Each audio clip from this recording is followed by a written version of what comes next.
Welcome to the Your Living Proof podcast. If you love someone struggling with addiction and are searching for answers, we're so glad you found us. Families are the cornerstone of long-term recovery, yet they often go unsupported. Our mission is to strengthen and support this vital but often overlooked part of the addiction recovery process. We're here to help families understand what their role is and isn't in this journey. Addiction deceives and takes everything you're willing to give. But if you know better, you can do better. And we're here to help you do just that. If you're asking, how can I help my addicted loved one? This is your community. If you enjoy watching podcasts, be sure to subscribe to our YouTube channel. For more support and resources between episodes, follow us on Instagram at Your Living Proof or visit our website at yourlivingproof.com. Hey, everybody. Welcome back to another episode of the Your Living Proof podcast, episode 104. We're back. Did I do better? Yeah. Danny gets so excited when we start that sometimes he tries to kiss the microphone. No, we were just told actually by... Just kidding. We're pros now. 104 episodes. I mean... We don't even have edits anymore. We actually think it's better without edits because you just get the real raw. Yeah. But the people who help us with the stuff we don't understand, which is anything. Our producers are giving us some tips, guys. Yeah. By the way, if you're listening in and you love this, we are always looking for... We are looking for a sponsor for our podcast. So if you have a company or a nonprofit that you want us to recognize, if you were a sponsor, we would love to promote your company on this podcast. It's growing. It's growing quite a bit, and I'm grateful. The downside of that is knowing how many people are in need and how many families are drowning in this, but that is just the reality. Yep. And I'm grateful that many, it's growing, are finding a resource to help answer some of the questions that they have. Yeah. Which every family continues to have, regardless of what your family looks like. But especially for most of those good families, like good Christian, believing, successful, educated families, just getting ragdolled going, what in the world do we do? This is the resource. And today's topic, man, it's going to hit. Yeah. It really is. And I hope that you enjoyed the last episode.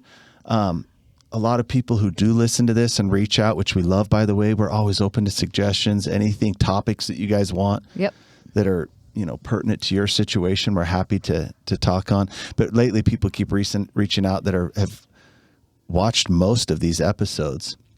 But the last one was big. It's a topic we deal with a lot, like even in our own little community, and it's one that hits home a lot. So I hope you guys caught that. If you didn't, it was talking about all the counterfeits, right? Yep. All the counterfeits that are out there nowadays, and how people are getting picked off and lured into some crazy situations that they weren't just even a decade ago. So check that out. It's a really interesting one. Yep. It was a good episode. Because it's happening all around you. If it's not happening directly, it's hitting really close to home. Yeah. I do feel like it's something that so many people have questions about. They just don't know where to look for the answers. Yeah.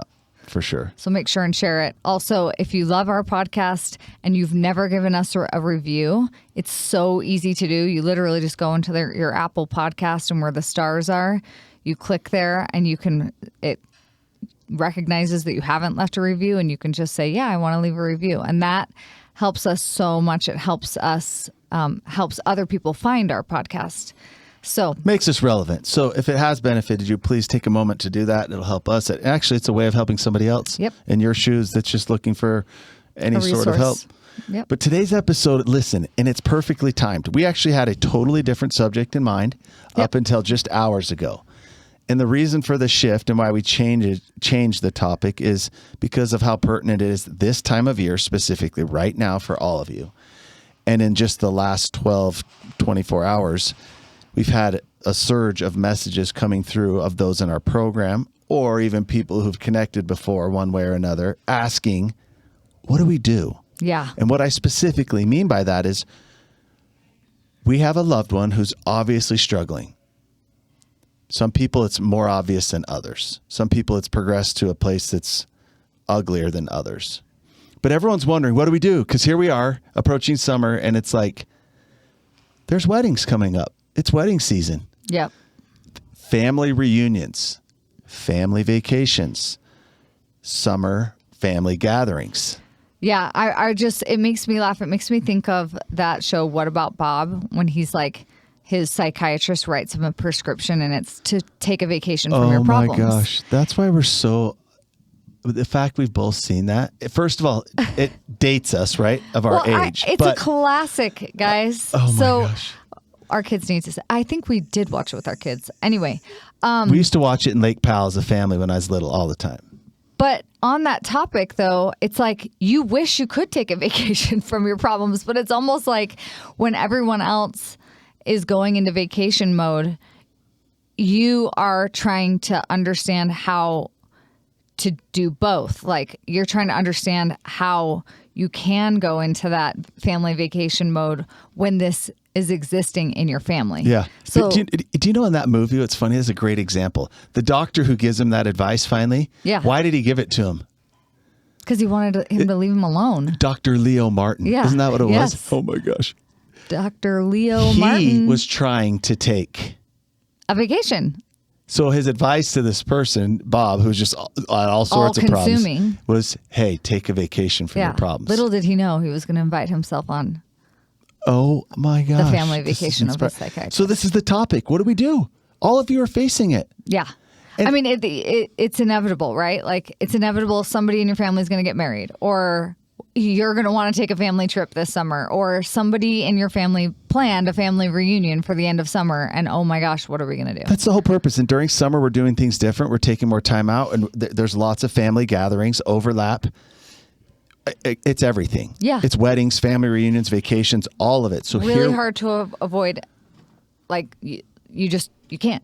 Okay, so these things we're talking about already require work. We all know that they're so amazing. They're some of the things that we look back in their memories that we have to last a lifetime, right? Like these family gatherings, these experiences we have. Oh, sure. They're already difficult because they're a lot of work. Yeah, I was going to say, like, I personally hate family reunions and I love my family, but it's because of all the work. Like, it's so much work, right? Expectations are high. Just in a normal setting, it's a lot of work. Yes. A lot of emotions, a lot of energy, a lot of sacrifice. Lots of different personalities. But creating core memories that you last, right? We always remember the good things after. So why is it so extremely difficult? I just want to shed light today and then give you some solutions. Because if some of you are facing this and you're like, okay, what do I do? Because when I say that we got all these messages sent out, let me just give you a couple examples. And you mean, why is it so extremely difficult when you have someone in your family who's in active addiction? Correct. Okay. Maybe you're the only one who really knows how bad things are, or maybe everyone in the family is blatantly aware of how bad things are. Right. Still presents the same challenges. Totally. What do we do in these unique situations? Because everyone has a different mindset outside of this, right? At least families progress to a place where maybe their boundaries and their reactions, their responses are one way, but then during these situations we're talking about, these family gatherings, it changes. Sure. They doubt themselves. So people reaching out, even people in the program. For example, the most recent one this morning was a family, amazing family, absolutely amazing family. They're so divided because their son, brother, husband, because it's a whole family, has been deeply impacted. It's progressed to a very scary place. Undeniable that there's a problem. Still, there's a sister's wedding approaching. There's a family reunion coming up. What do we do? Do we tell them that they have to be sober if they're coming and allow them to come? So everyone has these questions and they're wondering. I want to break it down to why it's so difficult. Also, I want you to understand what it's like for your loved one, but really kind of what some of the challenges are that you're facing that you may not be acknowledging, and then the answer. Yeah, because I do feel like it's one of those things that you're like, why is this such a hard thing for me to like think through, right? Like, I mean, it's just, and I'll tell you right now, it's because it's so emotional, right? Like there's so much emotion tied into it and so much anticipation for these life events, right? Like these big things like we were talking about, there's so much work involved and like you want to do it right. There's an extra bright spotlight. Yeah. And I think families, so some of the obvious ones are others in your families are let's say that you decide to make a decision and you have a boundary in place and you're responding the way you are, whatever that is. Some people in your family might think it's mean. Oh, for sure. You're going to get some judgment. Others are going to resent you for not doing maybe something they feel necessary. If you're a parent and it's your job to like make the ultimate decision because you're putting on the reunion. Yeah. Some are going to think you're mean. Some are going to resent you because you didn't do what was necessary. You put some of them at risk. Yeah. Somebody's going to be mad either way. The family picture might be missing this person. Oh, can I just say that is a huge one that, again, if you heard that and you weren't in this scenario, you'd be like, wait, what? But that is like so important to so many mothers, grandmothers. Like to have that, you don't get together as a whole family very often. You want everyone there. I mean, like I remember for my parents' 50th wedding anniversary, it was like trying to get all these college students there at the right time. And some people had internships and it was like, we had to find this one day, this one 24-hour period of time where everyone was together so we could just get this one picture. It's like you just want it. And to consider not having one person missing because of this scenario, that's a tough call. I have a photo album and my photos called Sunday Best. My kids, they don't like it. They think it's super annoying. And I used to think I was really cool, but now I'm that annoying dad doing annoying dad things. Sunday Best is an album. I take a picture every Sunday since our family began. A Sunday selfie. And for me, I look back and I can almost just see the growth of our family. Yeah. And I can see all these different phases of life. But I think to myself, you know, if all of a sudden you're flipping through and then someone's not in the picture, yeah, it just hurts. So it's a poignant thing. Like it strikes your heart. Like it's painful. So, and that's kind of a metaphor in reality to like the whole event, but that picture is a lot of what we remember. Yeah. So they might not be in the picture, but also you might have questions that you don't know how to answer. Like if they're not there, hey, where's Timmy? How come Timmy's not here? Yeah. But on the flip side, that's a big one. The flip side, if he is there, what's going on with Why Timmy? is Timmy there? Wow. Let's go. We thought he was this or that. So and then it starts a side conversation. It's difficult. It is, and it's okay. But let's just acknowledge that that isn't unique to you.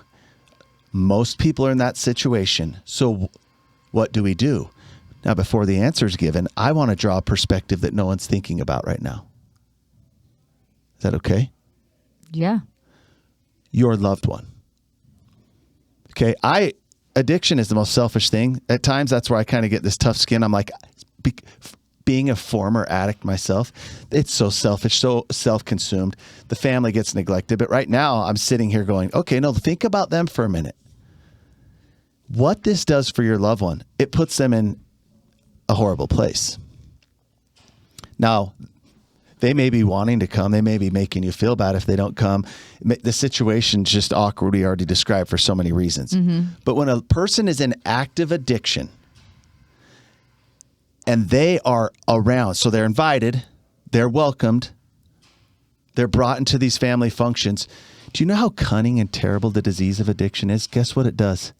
Either way, it uses it to fuel itself. And what I mean by that is the addiction's going to take what it needs to win either way. Can I just give an example? Oh, I get where you're going. Yes. If they come, they are controlling their use. If you think they're coming up stone cold sober, you can just get rid of that false truth. They can't. When someone's in active addiction and they're put into an environment, a situation that like that, they can't go into it sober. They won't survive. What they'll do is they'll use differently. They've got to have the medications in order to even be able to show up, but they may control it. They may have the discipline in that moment to use just enough to deal with the situation, to have a happy smile on their face, but not enough to get sloppy, right? They're only going to do that in this situation. So what I mean by is it's going to take either one and lie. Is if they come and have an experience where everyone else welcomes them, even if people are looking past all the stuff, the trauma, the hurt, the fear, mm-hmm. and just acting like everything's okay, guess what it does to the disease? They're going to use it as fuel to use more. A false sense of reality. Yeah. Everything's fine.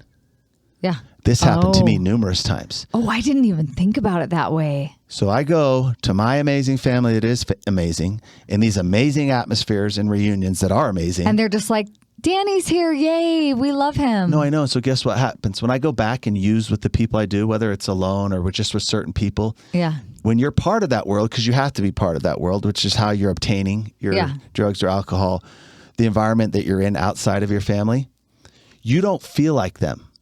Yeah, you think you're better than them. Correct. The disease lied to you. It's a false sense of reality. Like, I'm not like these losers. I have an awesome family. Bingo. See what it does? I'm not like them. I'm just doing some of the same things, but I'm different. It's a false sense of reality. Did you mean for that to happen? Oh, dang. Horrible, dude. That's the power of this disease. It will give them a false sense of reality that what they're doing is actually fine and they're not like these losers Well, that and need also help. that you're like totally okay with it. Like that you like approve of them, right? Well, Like, yeah, but I'll push back on that. yeah, please do. Even if you don't think they agree, because most of the time when you're doing Like, this, you know that they you're don't. aware they don't agree. Yeah. But what happens is they can't see it. Yeah. And remember, the byproduct of addiction is lying, even to self. Yeah. So when they don't see it, you don't see the problem in yourself. Yeah. No, that's super powerful. I hope a lot of people are listening to this and it's turning on some lights, because that is a really big point. It's a big point, especially for those that come from awesome families like yours. They're always in environments with people that maybe they don't relate to. And then when they get to have this and go back to they're not like these people. But yes, you can see they're doing the exact same things. You see what it does? Now, on the flip side of that, let's say they come and it's sloppy. They lose control, which happens most of the time. They kind of make a fool of themselves. Somebody gets mad or angry with them. It's just sometimes brother, right? Yeah. Maybe a they sibling get stands up confronted. and calls them out. Yeah. Gets angry with them and makes a scene. Then what does the disease do? Then it's fuel. Fuel. Oh, these self-righteous people, these judgmental people, Yep. they all point fingers at me and think that I'm, so that we'll go use and almost recklessly use because you just fueled it. Yeah. There's one little part in between. If it's not one or the other, if they come, they get through it without any big episodes, no big blowouts. They go home, and as soon as they sober up, which happens to everyone that uses in one way or another, it magnifies their pain. Oh, I've experienced that. Like, not on that level, like where I was using, but just being around my family when I felt like I didn't belong there because I wasn't, my life wasn't the same as my other siblings. It actually made me feel the loneliest I've ever felt in my life. Like, it was so isolating and it was so confusing that I could be around 20, 30 other people that I knew loved me and feel completely alone. Satan uses sin to do that, and nobody wants it to happen. None of those people you described who I know and are amazing ever would have done anything to have that be the opposite. Yep. So you see what happens? It's a lose-lose. And Satan, which is the disease of addiction, let's just call them both the same, wins. Because this person goes back and they actually feel like the monster in the room. It's exposed. They can see it. Yeah. You didn't intend it. You didn't do anything to do it. So the poor person that's out there suffering gets put into all these losing situations. And the disease wins. Is there a real good answer there? No. It's just acknowledging they are sick. The same illness has a hold of them as many, but yet families are just ragdolled wondering what to do. Yeah. Here is a part before, just a little teaser after teaser. We're going to give you the answer. And hopefully it helps you as you and your spouse and family make choices on this exact subject. Is what's the painful part you have to acknowledge? Like, this might feel like the punch to the gut. Yeah. I want to know, like, okay, so What you have to accept. What do I have to accept if I'm going to say, we're letting them come. They're coming. Yep. Which is, What do I have to accept? can I say, like, I don't love giving specific numbers, but that's the vast majority. Yeah. That's going to be about 90% of you. Yeah. They're just let 'em go. going to say, it's fine. Just come. If you do, you have to accept that other people in your family are going to be let down, disappointed, and feel uncomfortable. Because again, everyone in the family has been affected differently. Everyone knows to the extent how bad things are differently. So doing that has a negative impact on other important people in your life, other children, other family members. That you are damned if you do and damned if you don't. Oh, that you have a high risk of embarrassment. How many people want to have that experience? They want to have everyone there. They want to have that picture. And the embarrassment is it does show up. Often they get sloppy. Someone gets fed up. It blows up into something worse. yeah. So you have to accept the probability of that happen. Many of you may already have. And it goes back to one of the earlier episodes we ever did, which is learning to live with diarrhea. Yeah. Most of you already had an experience where your loved one in their addiction ruined it. Yeah. They ruined it. And maybe even your mind, you're like, that's it. That's never happening again. And here we are, wondering, questioning, doubting ourselves. And if you're not, maybe it's kind of just, this is just new territory and you're treading new water here. You have to accept that as a sucker punch that there'll be embarrassment. Yeah. It's almost like you have to mentally prepare yourself, but you should be also mentally preparing others for trauma. Correct. Right? I could give you a lot, but I won't. I'll take one last blow. So get ready. Put your guard up. You have to accept that illegal activity, drug use, alcohol use, horrible content, whatever the poison is they're consuming, is being done around you and around those that you love. I've heard countless stories of a sibling busting in the bathroom at a wedding for a daughter where everyone is there for the right intentions and one of the siblings is in the bathroom of the wedding doing drugs. Oh. Illegal drugs, smoking them, snorting them.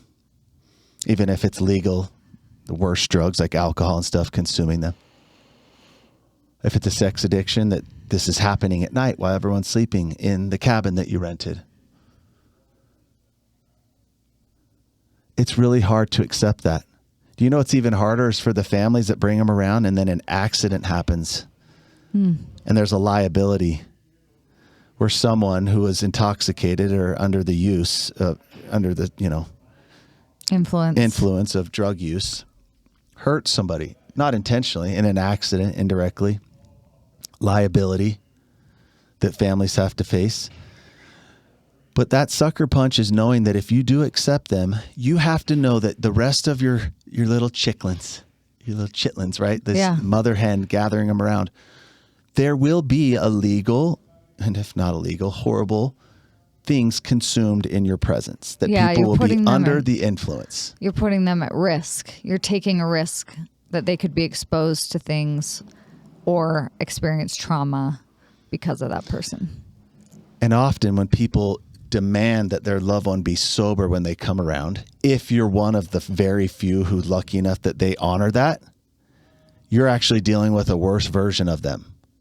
Oh, absolutely. You're dealing with like what I would call like a dry drunk. Volatile. It often produces more hostile environment than even if they are. Yeah. That's tough. No one wants to though, right? When I say that, and I hope it doesn't hurt, but I think everyone that hears that, especially moms wanting to think differently or just somehow believe that it could be possibly different. If you've never experienced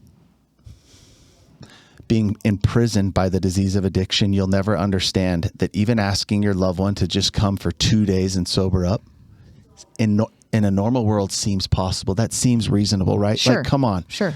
You know how much we've done for you. You know how badly we want you here. You know how much this means to me. Just be sober for these 2 days. You're asking something that is not possible. And that's hard. It's a hard pill to swallow. We all think that they're going to just somehow respect this. So you have to accept that if you do, these are the things that you're accepting along with it. You know, I hear Danny say this a lot in groups, and that is if someone in active addiction is happy with you, you're probably enabling them. So I think I'm just saying that because it's like, if you're anticipating this coming back at you, like that they're going to tap into your greatest fears when you tell them they aren't invited or they aren't welcome, like they will. Yeah, but what's the whole thing? Like the flip side too. Because you said if they're happy, you're enabling, right? Yeah. If they're mad, then you're doing something right. You're actually trying to save their life. But it's so backwards, right? Like when people are like, well, I'm not enabling. I don't want them to do this. Right. That's what's so hard. It's because as a mother, if I'm like, sorry, if your child's happy, yeah, if you just allowed them to come and now they're happy and everything's okay, you're enabling. Yeah. That's so hard. It is so extremely hard because as a mom, that's all I want. Like, it's all that you feel like your purpose is making sure your children feel welcome, comfortable, safe, and happy around you and your family always.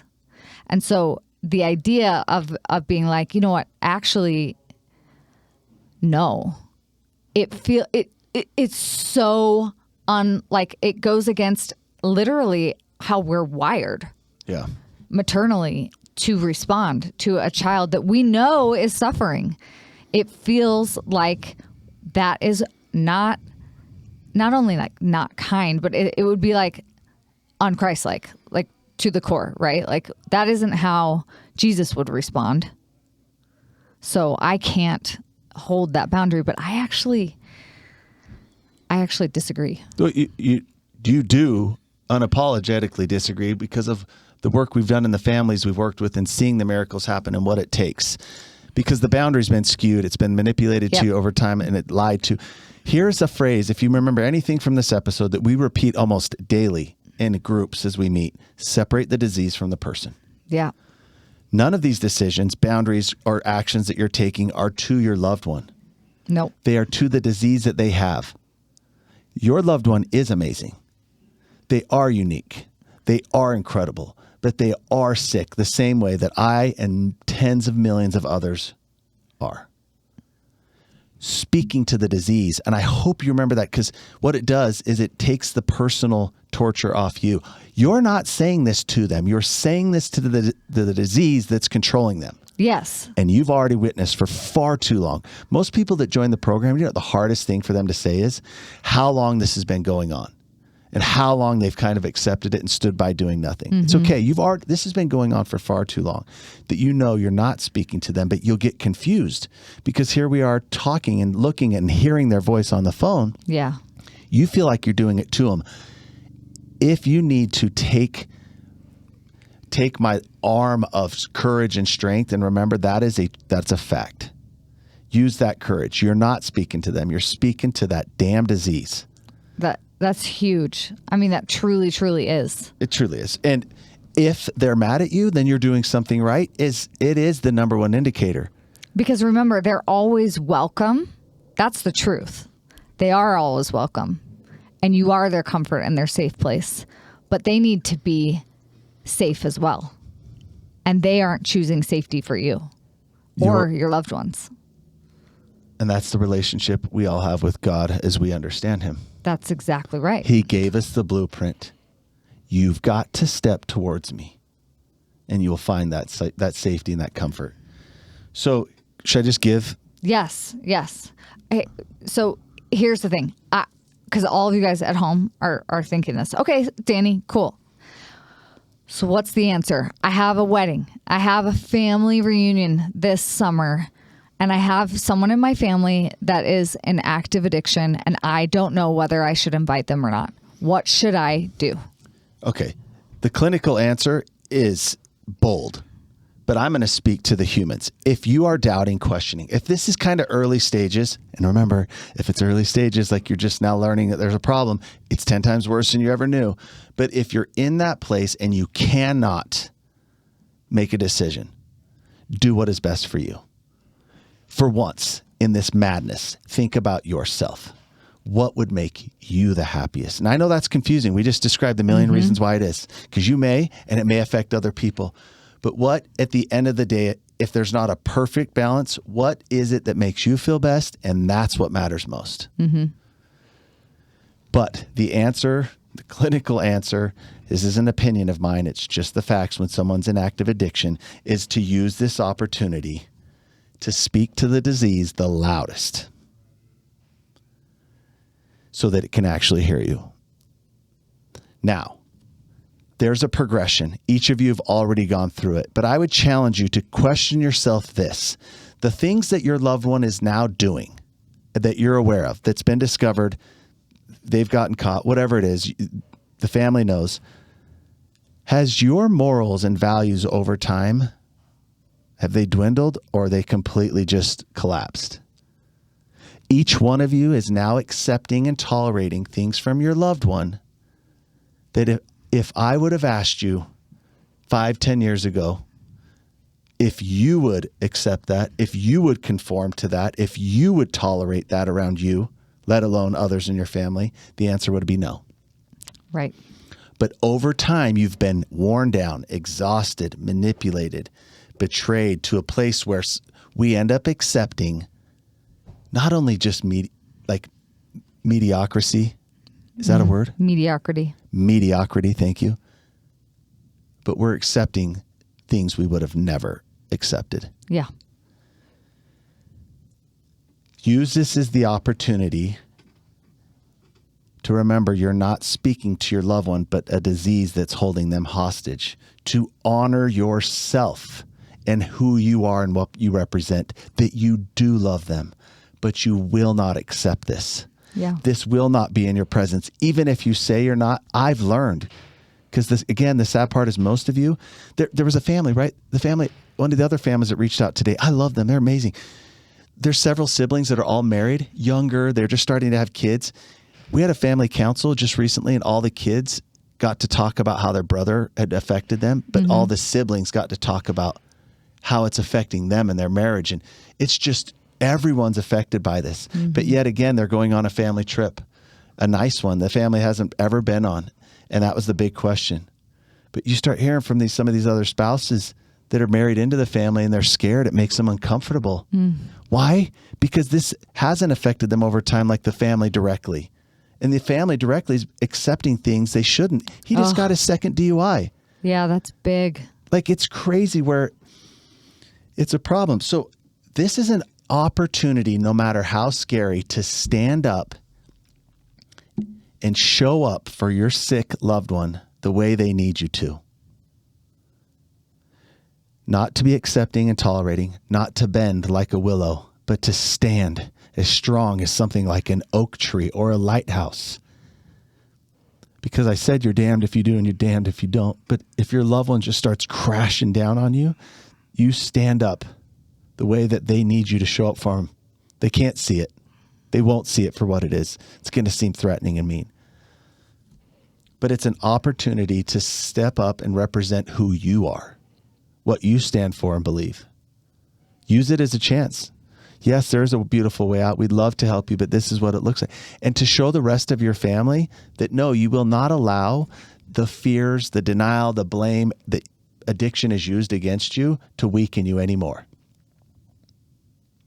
Now, opportunity is a hard word, but it is the greatest opportunity, because what I hope all of it does is scream so loud to your loved one that maybe that's what it takes for them to get the process started. And here's the biggest kicker. Sometimes it's in these really exposing, polarizing moments where the spotlight's so bright, it's a big family reunion, that you put a boundary in place. What people are worried about is, what if that upsets them and makes it worse? You did not do that. That is not your fault or responsibility. And often families that do this are doing it from a place of love, especially those who get help in an amazing program like ours, to see what they're doing, to have a plan in place, to have the tools they need to do this, that they realize, no, this is real love.